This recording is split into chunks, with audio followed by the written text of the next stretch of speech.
എല്ലാവർക്കും പ്രഭാതവന്ദനങ്ങൾ അറിയിക്കുന്നു. ഒരു ദിവസം കൂടെ ദൈവം നമുക്ക് ദാനമായി നൽകിയതോർത്ത് ദൈവത്തെ സ്തുതിക്കുകയും ചെയ്യുന്നു. മർക്കോസ് എഴുതിയ സുവിശേഷം 14-ാം അധ്യായം 5-6 വാക്യങ്ങൾ. ഈ വെറും ചെലവ് എന്തിന്? ഇത് 300-ലധികം വെള്ളിക്കാശിന് വിറ്റ് ദരിദ്രർക്ക് കൊടുപ്പാൻ കഴിയുമായിരുന്നല്ലോ എന്നിങ്ങനെ ഉള്ളിൽ നീരസപ്പെട്ടു അവളെ ഭർഷിച്ചു. എന്നാൽ യേശു ഇവളെ വിടുവിൻ, അവളെ അസികപ്പെടുത്തുന്നത് എന്ത്? അവളെങ്കിൽ നല്ല പ്രവൃത്തിയല്ലോ ചെയ്തത്. നമ്മുടെ കർത്താവ് ലോകത്തിൽ ആയിരിക്കുമ്പോൾ ഒരു സ്ത്രീ വളരെ വിലയേറിയ 300-ലധികം വെള്ളിക്കാശ് വിലയുള്ള തൈലവുമായി യേശുവിന്റെ അടുക്കൽ വന്നു. അവളത് മറ്റാരുമായി ആലോചിക്കാതെ, ആരോടും ചോദിക്കാതെ നേരിട്ട് അവൾ കർത്താവിന്റെ അടുക്കലേക്കാണ് വരുന്നത്. കർത്താവിന്റെ അടുക്കൽ വന്ന് അവൾ ഈ തൈലം പൊട്ടിച്ചു. ഇത് കർത്താവിന്റെ കാൽക്കൽ പകർന്നു, തലയിൽ ഒഴിച്ചു എന്ന് ഒരു സുവിശേഷത്തിൽ നമ്മൾ വായിക്കുന്നുണ്ട്. എന്നാൽ ഇതിന്റെ സൗരഭ്യം കൊണ്ട് ആ വീട് മുഴുവൻ നിറച്ചു എന്നാണ് യോഹന്നാൻ പറയുന്നത്. എന്നാൽ മർക്കോസ് സുവിശേഷത്തിൽ വായിക്കുന്നു, ശിഷ്യന്മാരുടെ ഹൃദയം നീരസം കൊണ്ടും നിറഞ്ഞു. ദൈവത്തിന് സൗരഭ്യവും ശിഷ്യന്മാർക്ക് നീരസവും. എന്താണ് ഈ നീരസത്തിന് കാരണം? ഇത്രയും വിലപിടിപ്പുള്ള തൈലം യേശുവിന്റെ കാൽക്കൽ ഒഴിക്കേണ്ട ആവശ്യമുണ്ടോ എന്നാണ് അവരുടെ ചിന്ത. നാം കർത്താവിന് അർപ്പിക്കുന്ന ഒന്നിനും നാം വിലയിടരുത്.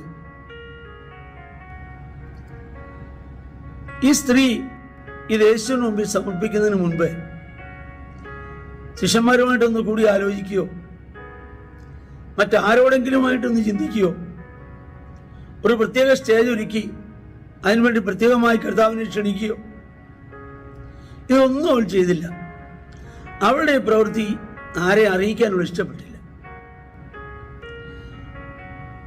ഇത്രയും വിലപിടിപ്പുള്ള തൈലം കർത്താവിന്റെ കാൽക്കൽ കൊണ്ടുവരുമ്പോൾ ആരോടെങ്കിലും ഒന്ന് പറയണ്ടായിരുന്നോ? അവൾ ആരോടും പറയുന്നില്ല. പറഞ്ഞിരുന്നെങ്കിൽ ഈ ശിഷ്യന്മാർ അനുവദിക്കുകയില്ല. കാരണം ശിഷ്യന്മാർ പലതിനും തടസ്സം നിൽക്കുന്നവരായിരുന്നു. ഒരിക്കൽ സ്ത്രീകൾ തങ്ങളുടെ കുഞ്ഞുങ്ങളെ കർത്താവ് കൈവച്ച് അനുഗ്രഹിക്കാൻ കർത്താവിന്റെ അടുക്കൽ കൊണ്ടുവരുമ്പോൾ അവരെ തടഞ്ഞെന്നാ വായിക്കുന്നത്. ഈ കൊച്ചുങ്ങളുമായി യേശുവിന്റെ അടുക്കൽ പോകണ്ടെന്ന് പറഞ്ഞ് അവരെ തടഞ്ഞു. എന്നാൽ യേശു പറഞ്ഞു, അവരെ വിടുവിൻ, അവരെ തടുക്കരുത്. അപ്പോൾ ശിഷ്യന്മാർക്കിത് ചിലർക്ക്, എല്ലാവർക്കും അല്ല, ചിലർക്ക് നീരസമായി മാറി, കർത്താവിന് സൗരഭ്യമായി മാറി. നാം ദൈവത്തിന് അർപ്പിക്കുന്ന കാര്യത്തിൽ ആരെയും കൂട്ടുപിടിക്കാൻ പോകരുത്. ഇതിന്റെ പരിണതഫലം എന്താണെന്ന് നമുക്ക് മനസ്സിലാകും. അവളൊരു പ്രശസ്തിക്ക് വേണ്ടി ആയിരുന്നെങ്കിൽ കുറച്ച് മാന്യമായ ഒരു സ്റ്റേജ് ഒരുക്കിയായിരുന്നു ഇത് ചെയ്യേണ്ടത്. അതൊന്നും അവൾ ചെയ്തില്ല. അവൾ ഓടി വന്നു, രഹസ്യമായി കർത്താവിന്റെ കാൽക്കൽ ഇത് പകരുകയും. എന്നാൽ കർത്താവ് പറഞ്ഞ ഒരു കാര്യം നാം മനസ്സിലാക്കണം. അവളൊരു വെളിപ്പാടോടുകൂടിയാണ് ഇത് ചെയ്തത്. എന്തായിരുന്നു ആ വെളിപ്പാട്?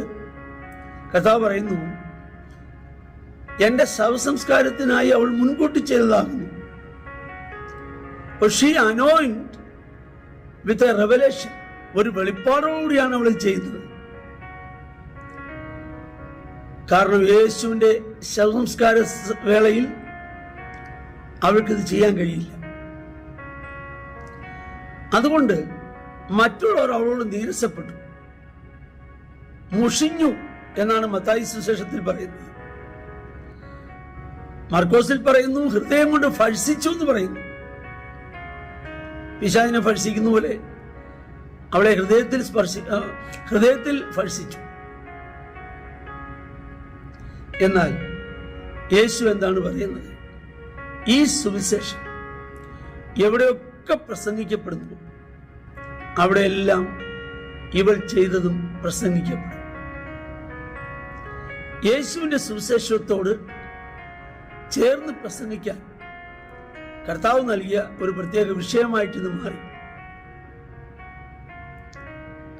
അവൾ പ്രശസ്തിക്കല്ല ചെയ്തത്, പക്ഷേ ദൈവം അവളെ പ്രശസ്തിയിലേക്ക് കൊണ്ടുവരികയാണ്.